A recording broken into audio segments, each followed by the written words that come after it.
Olá, meu querido, minha querida aluna do primeiro ano.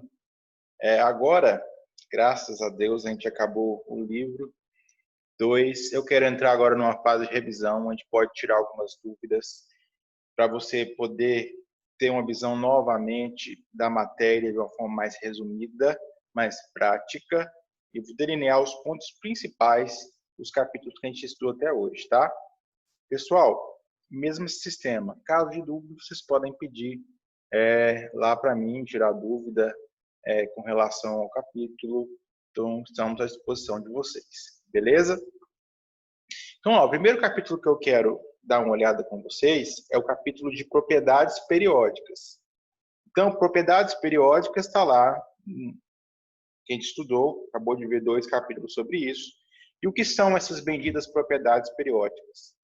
Então, primeiro que a gente precisa saber sobre o que são propriedades periódicas é a respeito do que não são propriedades periódicas.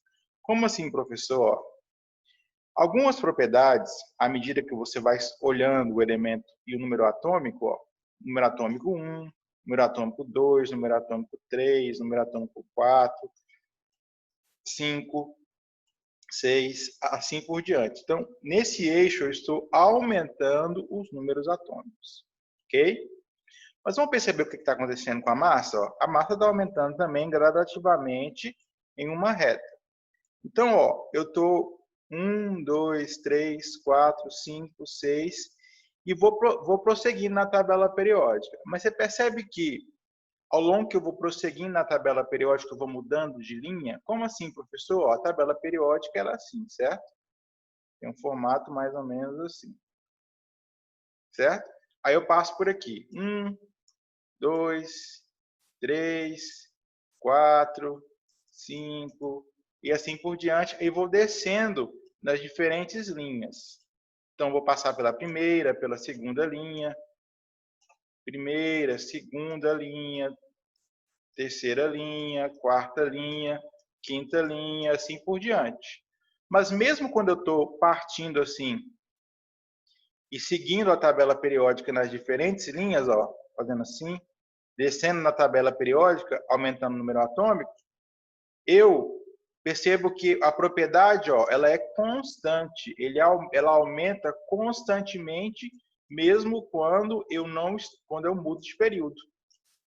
Mudei de período e não teve nenhuma alteração. Ela continua aumentando constantemente. Então, essas propriedades que aumentam constantemente, que independem do período, independe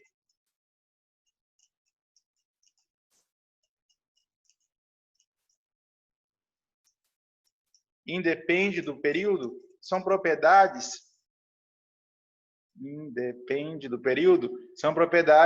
aperiódicas, certo? A de negação e periódicas de período, ok?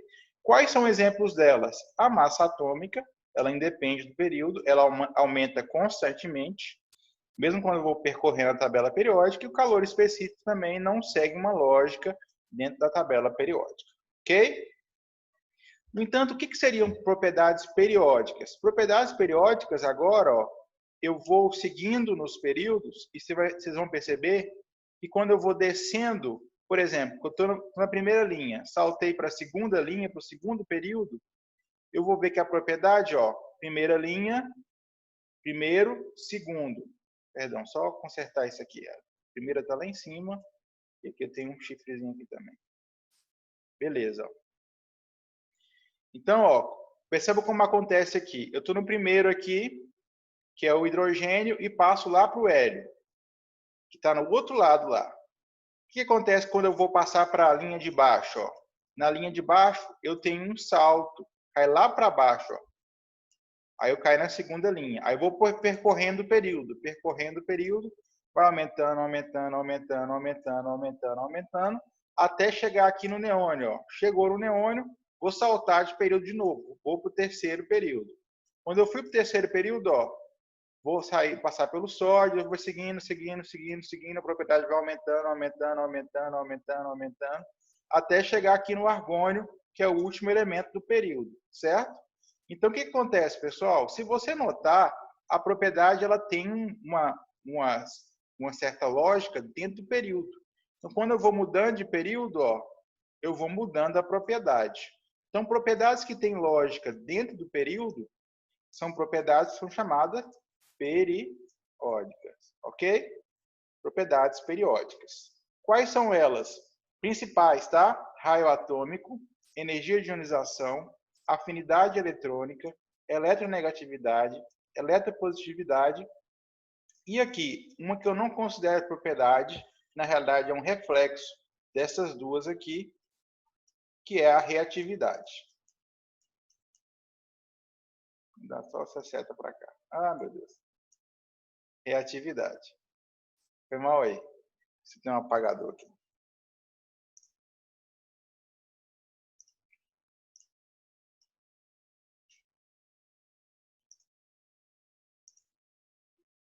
Então, essas duas vão refletir nessa outra aqui. Beleza? Reatividade. Mas o livro trata como propriedade periódica, nós vamos trabalhar dessa forma. Beleza? Pessoal, a primeira propriedade, e aqui ó, é a propriedade mais importante que a gente entender as outras, propriedade estrela, coloquei uma estrela no caso disso, é o raio atômico. O que é o raio atômico, galera? Imagine que eu tenho um átomo aqui. Ó. O átomo tem um núcleo, certo? E ao redor desse núcleo, eu tenho aqui ó, a eletrosfera com os elétrons, certo? Só apagar esse estrela aqui para não confundir vocês. Certo? Então, ó, eu tenho aqui um núcleo, N, e aqui eu tenho a eletrosfera. Só que a eletrosfera ela é dividida em camadas, certo? Primeira camada, segunda camada, terceira camada. Desculpa o desenho aqui, que desenhar com o mouse aqui é difícil. Mas imagine que isso aqui é um círculo, tá? Então, vamos lá. Camada K, camada L, camada M, certo? E perceba que isso aqui é justamente o que a gente está fazendo aqui na distribuição eletrônica. Por exemplo, ó, aqui eu tenho uma distribuição eletrônica de vários elementos. Elemento lítio, elemento sódio, elemento potássio. Faço a distribuição eletrônica. Então, ó, você percebe que há uma distância entre o centro do núcleo até o último nível energético, certo? A distância do centro do núcleo até o último nível energético. Então, como isso é um círculo, vai ser exatamente um raio. E esse raio aqui é o raio atômico. Beleza? Ok? Beleza. Ó. Então, vamos entender como é que o raio atômico ele aumenta quando eu vou descendo nos períodos. Ó. Primeiro período, segundo período, terceiro período, quarto período, quinto, sexto e sétimo. Ok? Olha só, se eu tenho um elemento que preenche somente o que está no primeiro período, então quantas camadas ele gastou? Ele gastou apenas uma camada, certo? E se eu tenho um elemento que está no segundo período, quantas camadas que ele gastou? Ele gastou uma camada também, porém gastou mais outra camada. Então, se eu fosse pensar em critério de raio, quem teria o maior raio? Quem está mais acima ou quem está mais abaixo, gastando mais períodos? Quem está mais abaixo, certo? Então, o aumento do raio atômico ao longo da coluna e da família, ela se dá de cima para baixo, porque eu estou aumentando a quantidade de camadas que eu gastei. Beleza?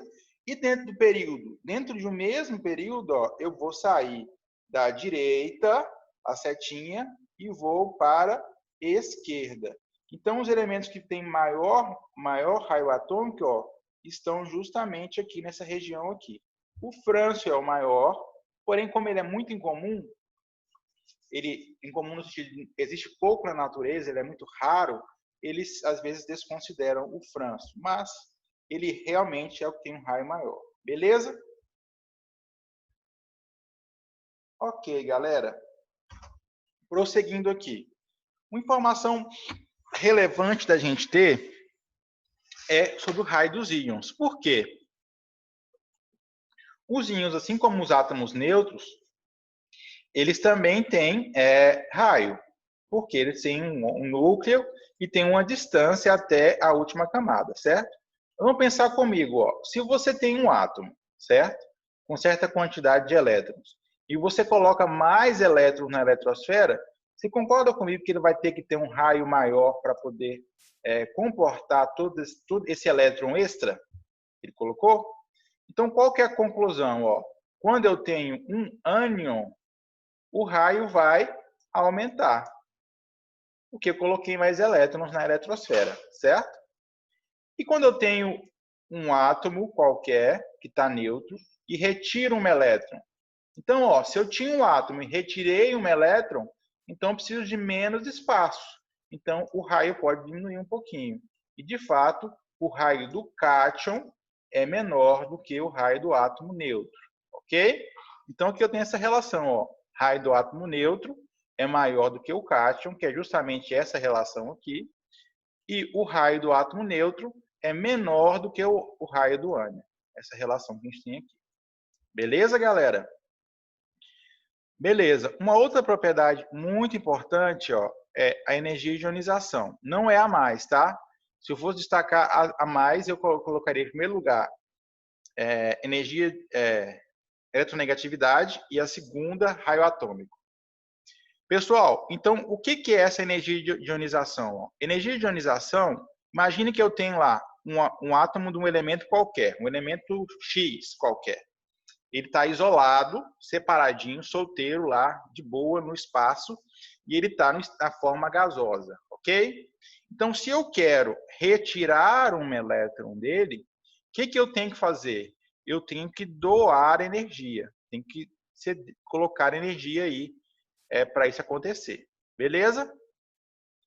Tá vendo? Ó, energia que está como reagente, ok? Energia é reagente. Beleza? Então, o que é energia de ionização?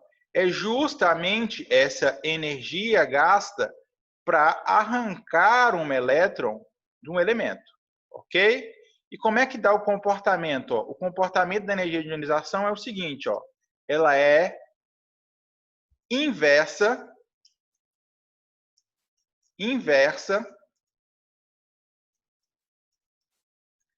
ao raio. Por que ela é inversa ao raio? Pensa comigo, ó, se o núcleo é positivo e o elétron negativo, quanto mais próximo eu tiver, mais o elétron vai se sentir atraído pelo núcleo. Se eu tenho um elemento que tem um raio muito grande, ó, ele vai estar menos atraído. E desta maneira, ele vai estar mais fácil de ser retirado. Ok? Beleza? Então, ó, a energia de ionização é inversa ao raio. Uma coisa importante de citar, galera, que, olha só, imagine que eu tenho aqui um átomo, ele tem a sua última camada, está aqui desenhada, certo? E ele tem um elétronzinho aqui e tem outro elétronzinho aqui na última camada. 2 elétrons na última camada, certo? Olha só, se eu gastei, por exemplo, 200 para arrancar o primeiro elétron. Gastei 200 unidades para arrancar o primeiro elétron. 2.000 para ficar mais certo. Gastei 2.000 para arrancar o primeiro elétron.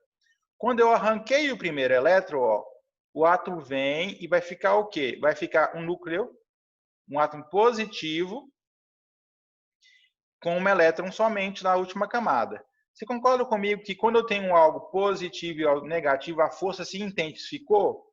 Certo? Porque agora o átomo não é mais neutro. O átomo é positivo. Então, arrancar esse segundo elétron vai me custar mais. Digamos, 4.000. Porque ele já está positivo. Então, ó, conclusão. Se eu tenho a primeira energia de ionização, a segunda vai ser maior ainda. E a terceira, se tiver um terceiro elétron para ser arrancado, maior ainda. E assim por diante. Então, cada vez que eu vou arrancando elétrons, fica mais difícil e mais a energia vai subir. Como é o caso aqui do magnésio. Ó. O magnésio estava neutro, ele estava zero. Arranquei um elétron, tive que pagar 738. Agora, quando ele está positivo já, eu quero arrancar outro elétron, aí eu vou fazer o quê? Pagar praticamente o dobro disso, 7.714, né? Então vai dar 1.400 aí, o dobro da energia que eu precisei gastar. Ok? Beleza, galera. Afinidade eletrônica. Afinidade eletrônica, galera, já é um processo diferente.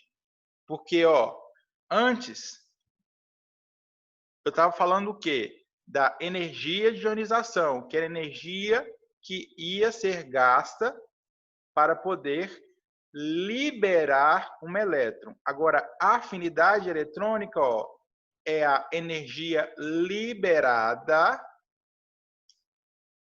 no momento em que eu introduzo no átomo um elétron.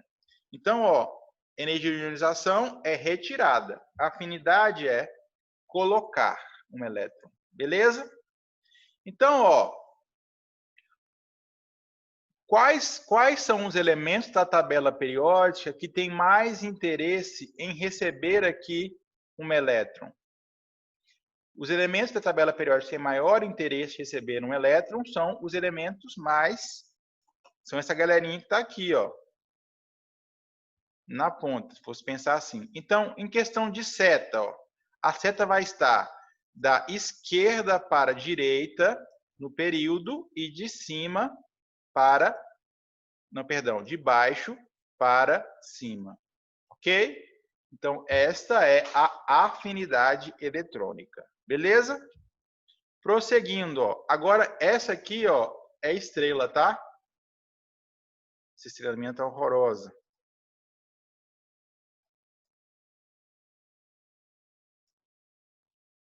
Essa aqui é a estrela. Então, ó, muito importante da gente saber. Eletronegatividade é o que, galera? Novamente, quando eu tenho dois átomos. A eletronegatividade é quando um deles tenta puxar para si a nuvem eletrônica, certo? Então, eles estão dividindo a nuvem eletrônica. Os elétrons estão dividindo porque eles estão compartilhados. Só que um é mais guloso, ó, e puxa para si os elétrons. Então, o átomo que puxa o elétron para si na ligação é mais eletronegativo. Vou dar um exemplo. Ó. O H e o Cl. A ligação que há entre eles é uma ligação covalente, onde eu tenho compartilhamento, ó, de um elétron do H e um elétron do Cl, certo? Então, nesse meio aqui, eu tenho que saber quem está mais próximo. Quem está mais próximo dos elétrons aqui? O cloro ou o hidrogênio? Eu tenho que perguntar, quem puxa para si a nuvem eletrônica? Quem vai puxar para si esses elétrons? Vai ser justamente o cloro. O cloro vem, ó, puxa para si, e esses carinhas ficam mais próximos do cloro do que mais próximos do hidrogênio, ok? Por quê? Porque o cloro é mais eletronegativo, beleza? Pensando aqui a nível de seta, ó, a seta vai ser o contrário, inversa, ela é inversa ao raio. Por quê, pessoal? Ó, pensa comigo, ó. Se eu tenho um átomo pequenininho, esse átomo pequenininho, ele tem um núcleo muito próximo da última camada, que é a camada que faz a ligação. Ó. Então, ele atrai facilmente esse elétron para si. Então, por isso, ele é inverso ao raio. Beleza? Aí a seta vai estar como? Ó? A seta vai ser inversa à seta de raio atômico. Vai ser da esquerda para a direita, dentro do período, e de baixo para cima, dentro da coluna ou família. Beleza? Uma coisa importante é saber os principais ou os mais eletronegativos. Quais são eles? Ó? Um mnemônico, para lembrar. Fui ontem no clube. Briguei e saí carregado para o hospital. Beleza? É uma forma de lembrar aí os elementos mais eletronegativos. O mais deles é esse aqui, o flúor, certo? E o menos dessa sequência vai ser o hidrogênio. Tanto que a gente analisou aqui, ó, o cloro que vem antes do hidrogênio ganhou, puxando a nuvem eletrônica para si. Ok? Então, aqui eu tenho a tabela aqui da escala numérica de Linus Pauling. De fato, ó, o flúor aqui, ele é o que tem maior valor, 4, enquanto o cloro tem 3. Quem vem depois do cloro, professor, na eletronegatividade? Fui ontem, perdão, falei uma informação imprecisa aqui, ó. Primeiro vem o flúor, depois vem o oxigênio e depois vem o quê? No clube, certo? Então, ó, fui ontem no clube. Só lembrar, Flon Cl. Então, o mais eletronegativo é o flúor, que é 4. Seguido por 3,5 do oxigênio, seguido por nitrogênio, que é 3, e pelo cloro, que é 3 também. Mas eles são iguais, professor? Não são iguais. Por quê? Porque tem mais casas decimais aqui. Só que aqui colocou só uma no caso. Beleza? Então, essa ordem aqui é muito legal. Ó. Fui ontem no clube, briguei e saí, carregado para hospital. Beleza? Eletropositividade, galera. O que é eletropositividade? Eletropositividade é o quê? É a tendência oposta da eletronegatividade. Então, se eu tenho um elemento, se ele deixa facilmente a sua nuvem eletrônica ser desviada por alguém puxar a nuvem eletrônica para perto de si, como por exemplo, ó, Na. Qual é o Na aqui? Só um minutinho.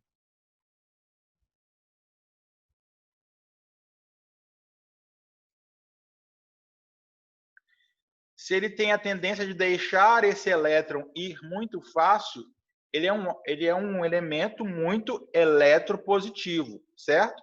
Ele tem essa tendência de tornar-se um cátion, como é o caso do sódio. Qual que é a carga do sódio? Na+, certo? Positivo, porque ele perdeu um elétron. Então, como é que eu sei disso? Ó? Eu vou analisar que essa propriedade ela é proporcional, diretamente proporcional ao raio. Quanto maior o raio, maior a eletropositividade, ou seja, maior o caráter metálico, certo? Pessoal, então, ó, as setas vai ser de cima para baixo e da direita para esquerda. Mesmas setas do raio atômico. Ok? Ó, então, reatividade química. O que é reatividade química? Reatividade química é a tendência de sofrer reação. E como é que um átomo sofre reação? Um átomo sofre reação através do elétron.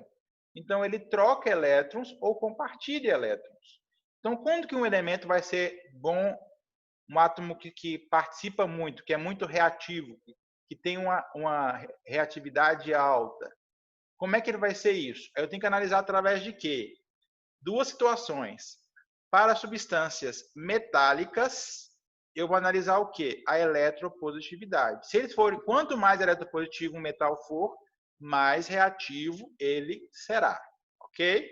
E para os ametais? Para os ametais, eu vou analisar a eletronegatividade, ok? Quanto mais eletronegativo, mais um ametal vai ser reativo. Beleza? Tranquilo? Por que, professor? Me explica por que disso. Ó. Pensa comigo. O cloro, ele é um ametal, certo? Ele tem a tendência de quê? De virar cloro -1. Por que -1? Porque ele tem a tendência de ganhar um elétron. Porque ele é um átomo muito eletronegativo. Logo, ele é altamente reativo, porque ele é muito eletronegativo. E os metais, ó, o sódio também é um elemento, um metal muito eletronegativo, muito eletropositivo. Por quê? Porque ele tem a tendência de virar Na+, cedendo um elétron. Beleza? Então, neste caso aqui, galera, ó, perceba que quanto mais eletropositivo for, mais fácil ele vai deixar esse elétron ir embora. Então, por isso que eu analiso metais por eletropositividade. Ok? Prosseguindo. Ó.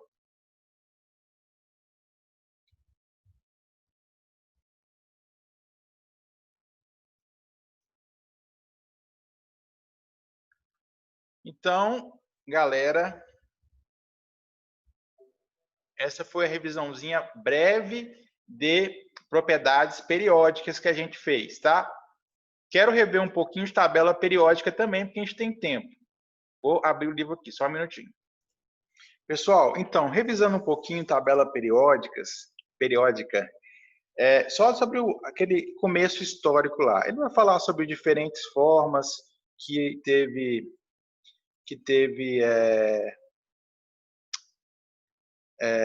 como se diz, teve a evolução histórica da tabela periódica, mas o que eu julgo importante é saber o quê? É saber duas. Quais são delas? A primeira delas é a principal que cai em prova, que é o quê? A tabela de Mendeleev. O que cai sobre a tabela de Mendeleev? É entender o quê? Que Mendeleev foi um cientista que viveu lá em 1872, ainda no século XIX, no final do século XIX, certo?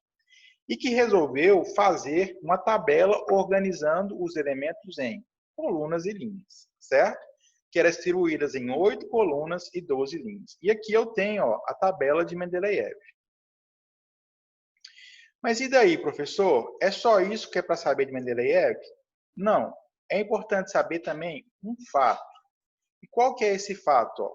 Que Mendeleev teve duas sacadas principais. Duas sacadas e uma genialidade, ok? E qual foi essa sacada? Ele falou assim, eu vou organizar a tabela em colunas e linhas, tá? E vou colocar o quê? Os elementos nessas linhas na ordem crescente de massa. Olha só a diferença, ó. Então, aqui eu estou falando de ordem crescente de massa. Beleza? Então, ó, primeira sacada de Mendeleev, primeira ideia dele. Vou organizar a tabela em colunas e linhas, 12 e 8, ok? E vou organizá-la em massa. A segunda sacada dele foi o quê? É tentar agrupar esses elementos em colunas que chamaria de grupos ou famílias que possuem propriedades comuns. Ah, tá. Mas ele chegou num problema. Qual foi o problema que ele chegou? Que ele percebeu que alguns locais da tabela tinham espaços vazios. Ó. Tá vendo que tem espaços vazios aqui? Ó? 68 tracinho, 72 tracinho. Por que 68 tracinho, 72 tracinho? Porque até aquele momento, ele presumiu, que foi a grande sacada dele, não havia se descoberto alguns elementos que existem descobertos hoje, que foram descobertos já hoje, que nós sabemos que existem. Então ele falou assim, deve ter esse espaço, tem esse gap, mas deve ter alguém aí. A gente simplesmente não descobriu, certo? Então ele teve essa sacada. Uma outra sacada que ele teve também foi o seguinte, ó, ele percebeu que alguns elementos, com os dados que ele tinha na época, pertenciam a famílias que não deveriam pertencer. Certo? Por exemplo, o elemento que estava aqui, ele parecia mais com a família que estava à frente dele. O que ele resolveu fazer? Ele resolveu inverter de posição, mesmo desobedecendo a regra das massas que ele tinha estabelecido no início. E com isso ele acertou também. Então Mendeleev teve essa grande sacada. O que foi um implemento, uma melhora da ideia de Mendeleev? Foi a ideia da lei de periodicidade de Moseley. Moseley falou assim, eu acho que massa não é uma boa ideia para fazer tabela. Vamos usar o quê? Vamos utilizar o número atômico. Então, lá em 1913, esse cientista, ele propôs primeiro, a ideia de número atômico e, além disso, propôs em organizar a tabela periódica segundo esse número atômico. Ok? Então, ó, sacada. Mendeleev foi o pai, teve grandes feitos, é preciso saber os feitos que ele teve. E quem melhorou esse sistema foi quem? Foi Moseley, com a lei de periodicidade, introduzindo a ideia de número atômico e organização como número atômico. Ok. Pessoal, uma coisa importante saber. a tabela periódica desde de Moseley para cá, ela não mudou muito, ela simplesmente foi atualizada, porque novos elementos foram descobertos e teve algumas diferencinhas básicas. A primeira dela é melhor a gente aprender olhando, tá? Então, assim como a gente tinha a tabela periódica lá em Mendeleev, lá no passado, aqui também, ó, eu vou ter colunas e vou ter linhas, ok? Beleza. Primeiramente, as colunas, ó. As colunas, elas são as famílias ou grupos. Então, todo mundo que mora na mesma coluna possui propriedades semelhantes, tá? A primeira propriedade que é importante destacar é que eles terminam a distribuição eletrônica com a mesma configuração, só vai mudar o número de camadas. Como assim, professor? Vou dar um exemplo. Ó. Vamos lá, na família 1A, que é essa família aqui, ó, primeira família 1A. A família 1A, ela vai terminar em NS2, ou seja, em um número da camada e NS1. Então, o número da camada e o S1. Exemplo, ó, o lítio. Olha onde é que o lítio está aqui. Ó. O lítio está aqui no segundo período da primeira coluna. Então, ó, segundo período da primeira coluna. O lítio também pertence à família 1A. O sódio está aqui. Depois vem o potássio, está logo abaixo aqui, pertencendo todo mundo à mesma coluna. Ó. Olha o que acontece. Ó. Eles vão terminar, todos terminam em S1, S1, S1. Então, a terminação é igual, certo? Da mesma forma, vai proceder com 2A, que vai terminar em quê? Vai terminar em S2, S2, S2, S2, e para todos os elementos representativos. Beleza, falei uma palavrinha, a princípio, nova. Então, falei de elementos representativos. O que são esses elementos representativos? Vamos lá juntos. Ok.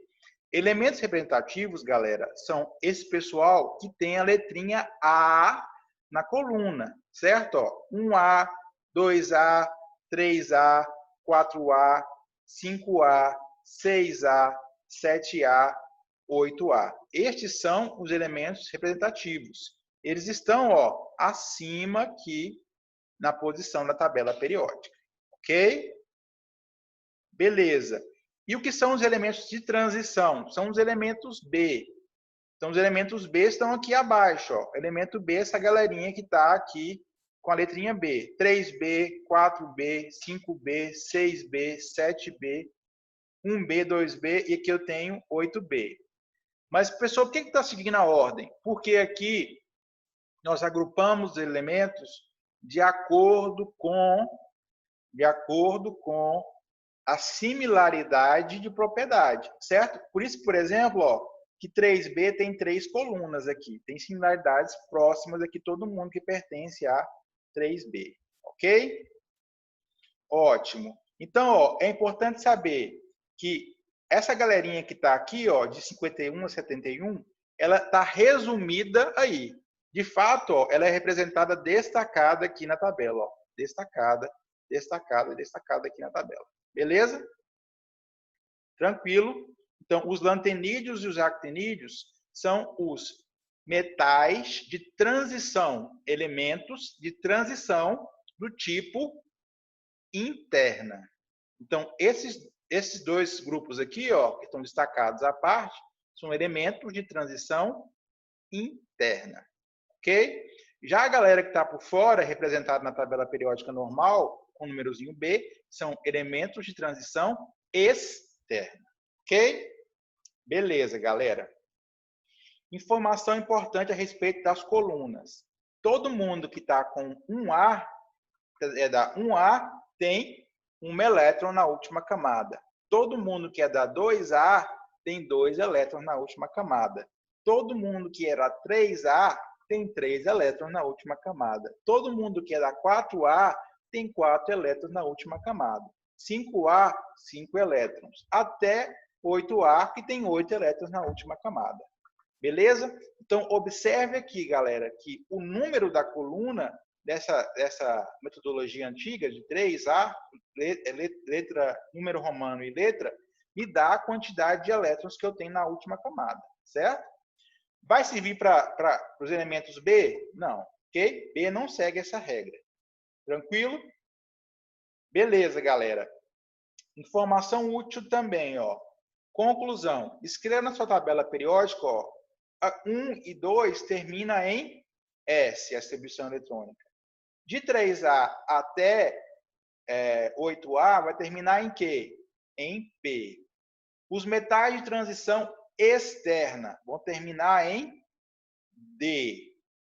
E o pessoal aqui dos lantenídeos e actenídeos vão terminar em F na distribuição eletrônica. Beleza? Então, essas são informações relevantes. Aqui, ó, por exemplo, ó, 1 e 2 termina em S. De 3A até 8A termina em P, certo? Então, justamente isso que eu estou falando para vocês. Informação relevante também, galera. Falei de elementos de transição externa, lantenídeos e actenídeos. Falei basicamente tudo. Mas informação importante citar também é a respeito do período. O período também me dá informação. Da informação de quê? Do número de camadas que eu possuo. Como assim, professor? Quem mora na primeira linha gastou quanto na distribuição eletrônica? Uma camada. Quem mora na segunda linha ou segundo período gastou quantas camadas na distribuição eletrônica? 2 camadas. E quem mora na terceira gastou 3 camadas. Quem mora na quarta, 4 camadas. Quer que eu provo? Ó? Por exemplo, ó, o potássio aqui está morador da quarta linha. Ó, o potássio, distribuição eletrônica aí. 1s2, 2s2, 2p6, 3s2, 3p6 e 4s2. Então, ele gastou 4 camadas para fazer distribuição eletrônica. E, de fato, ó, ele é morador da quarta linha. Ok? Então, ó, informações. O número da coluna me dará a quantidade de elétrons na última camada. E a linha me dará o número de camadas que eu gastei. Ok? Tranquilo. Pessoal, então a aula de hoje é isso. Se vocês quiserem fazer alguma questãozinha para matar alguma dúvida, façam questões, me mandem que eu dou feedback para vocês, tá? Forte abraço, fiquem com Deus.